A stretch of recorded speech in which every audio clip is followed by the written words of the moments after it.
A Connecticut Yankee in King Arthur's Court by Mark Twain, Chapter 39, Part 2.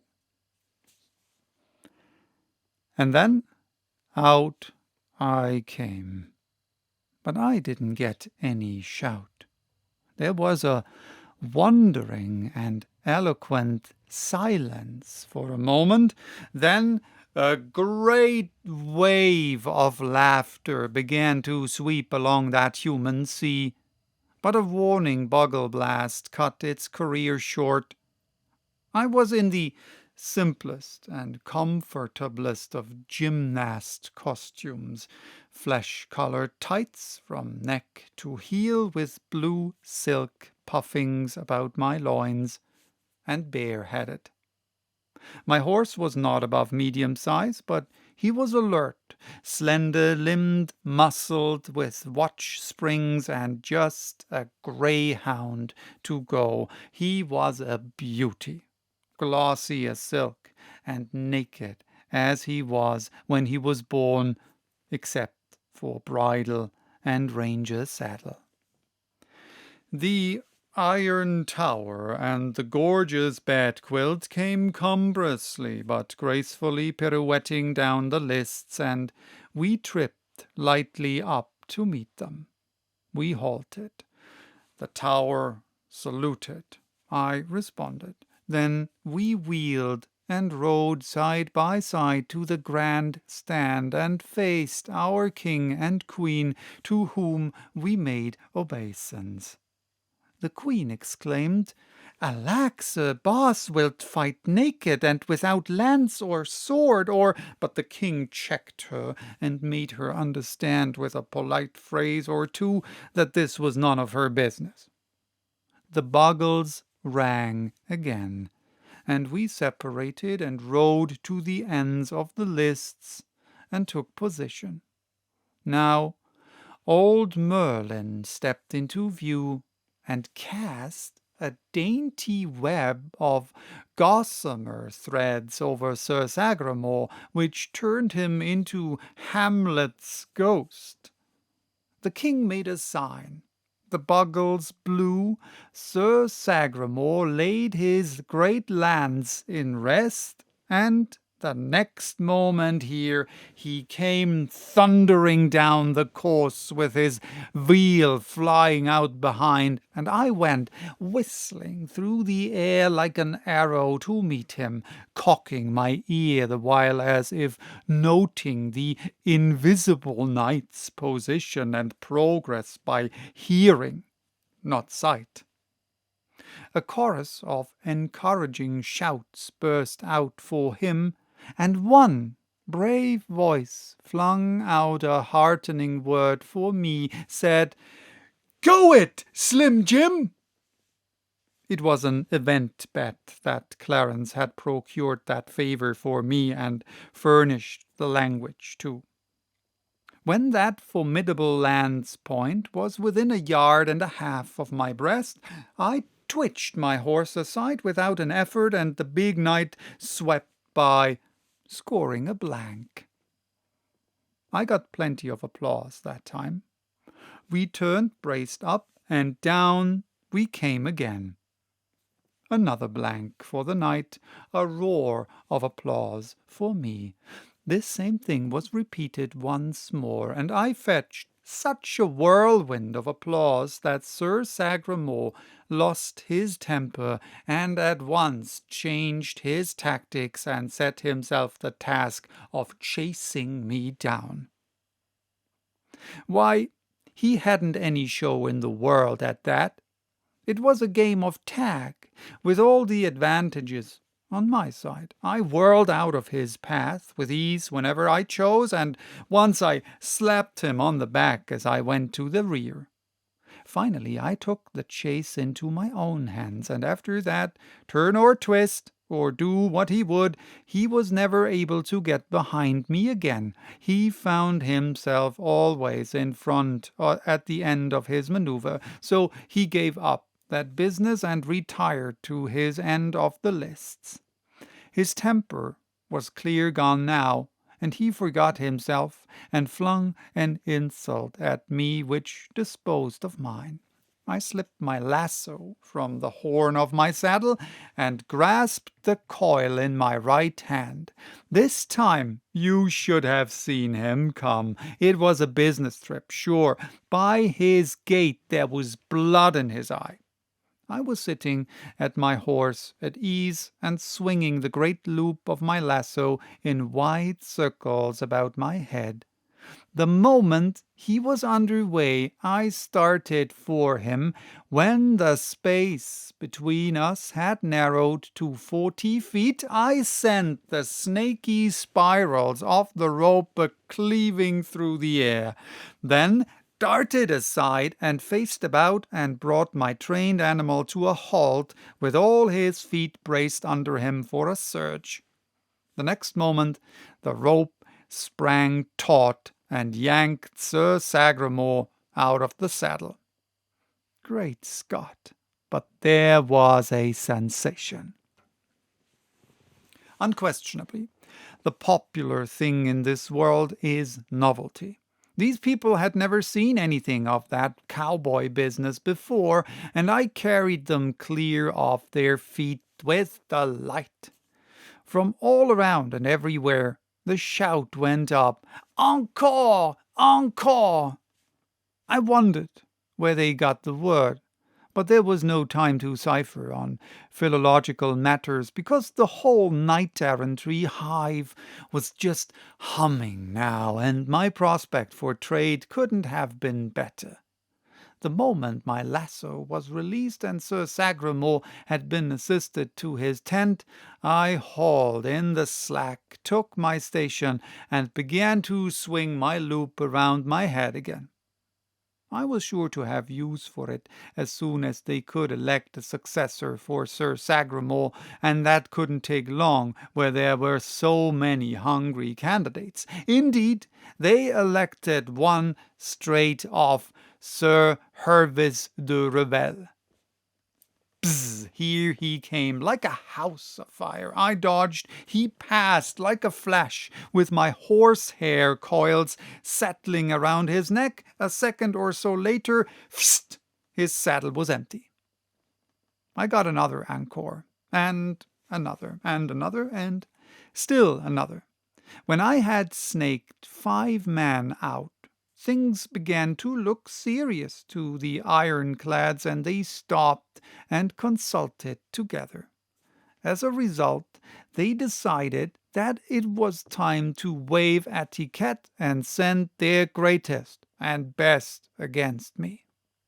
To the astonishment of that little world, I lassoed Sir Lamorac de Galis, and after him Sir Galahad. So, you see, there was simply nothing to be done now but play their right bower, bring out the superbest of the superb, the mightiest of the mighty, the great Sir Launcelot himself. A proud moment for me? I should think so. Yonder was Arthur, King of Britain. Yonder was Guinevere, yes, and whole tribes of little provincial kings and kinglets, and in the tented camp yonder renowned knights from many lands, and likewise the selectest body known to chivalry, the Knights of the Table Round, the most illustrious in Christendom, and biggest fact of all, the very sun of their shining system was yonder, couching his lance, the focal point of 40,000 adoring eyes, and all by myself. Here I was, I laying for him. Across my mind flitted the dear image of a certain Hello girl of West Hartford, and I wished she could see me now. In that moment, down came the Invincible with the rush of a whirlwind. The courtly world rose to its feet and bent forward. The fateful coils went circling through the air, and before you could wink, I was towing Sir Launcelot across the field on his back and kissing my hand to the storm of waving kerchiefs and the thunder crash of applause that greeted me. Said I to myself, as I coiled my lariat and hung it on my saddle horn and sat there drunk with glory, the victory is perfect. No other will venture against me. Knight-errantry is dead. Now, imagine my astonishment, and everybody else's too, to hear the peculiar bugle call which announces that another competitor is about to enter the lists. There was a mystery here. I couldn't account for this thing. Next, I noticed Merlin gliding away from me, and then I noticed that my lasso was gone. The old sleight-of-hand expert had stolen it, sure, and slipped it under his robe. The bugle blew again. I looked, and down came Sagramore, riding again, with his dust brushed off and his veil nicely rearranged. I trotted up to meet him, and pretended to find him by the sound of his horse's hoofs. He said, "Thou'rt quick of ear, but it will not save thee from this." And he touched the hilt of his great sword. "And ye are not able to see it because of the influence of the veil. Know that it is no cumbrous lance, but a sword, and I ween ye will not be able to avoid it." His visor was up. There was a death in his smile. I should never be able to dodge his sword, that was plain. Somebody was going to die this time. If he got the drop on me, I could name the corpse. We rode forward together and saluted the royalties. This time the king was disturbed. He said, "Where is thy strange weapon?" "It is stolen, sire." "Hast another at hand?" "No, sire, I brought only the one." Then Merlin mixed in. "He brought but the one because there was but the one to bring. There exists none other but that one. It belongeth to the king of the demons of the sea. This man is a pretender and ignorant, else he had known that that weapon can be used in but 8 bouts only, and then it vanisheth away to its home under the sea." "Then he is weaponless," said the king. "Sir Sagramore, ye will grant him leave to borrow." "And I will lend," said Sir Launcelot, limping up. "He is as brave a knight of his hands as any that be on live, and he shall have mine." He put his hand on his sword to draw it, but Sir Sagramore said, "Stay, it may not be. He shall fight with his own weapons. It was his privilege to choose them and bring them. If he has erred, on his head be it." "Knight," said the king, "thou'rt overwrought with passion. It disorders thy mind. Wouldst kill a naked man?" "An he do it, he shall answer it to me," said Sir Launcelot. "I will answer to any he that desireth," retorted Sir Sagramore hotly. Merlin broke in, rubbing his hands and smiling his low-downest smile of malicious gratification.